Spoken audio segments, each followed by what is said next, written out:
They called her Gudit. They called her Yodit. Some called her a heretic, others a liberator. But all agreed on one thing: she was fire. Not metaphorically, literally.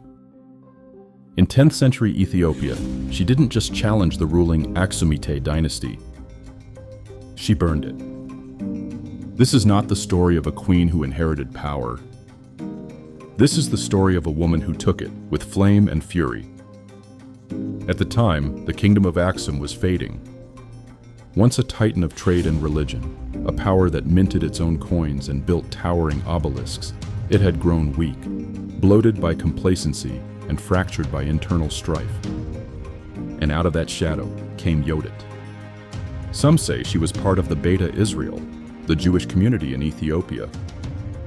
Others claim she was from a rival ethnic line, marginalized and exiled. The truth is tangled in myth and silence, because history is written by the victors, and she was no one's chosen victor. But she rose.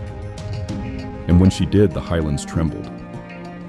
She led armies, not beside men, not behind them, in front of them. She swept through the north, destroying churches, toppling statues, dismantling the Aksumite monarchy, piece by piece. For 30 years she ruled. Not as a puppet, not as a consort, as queen. Sole, absolute, unyielding.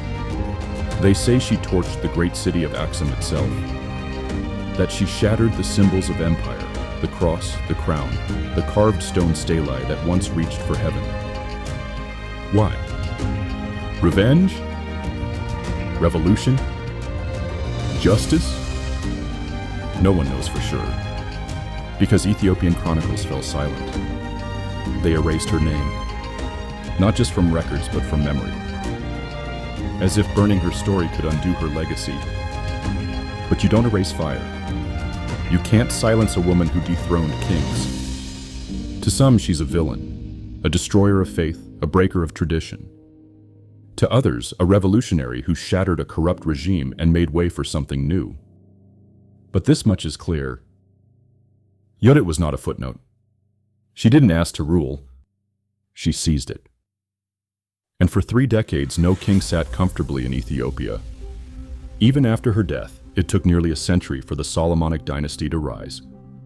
100 years to rebuild what she tore down. Yodit was not a symbol of compromise. She was the edge of a sword. The spark in dry grass. The queen whose fire changed an empire. And whether you call her a curse or a queen, you will remember her name.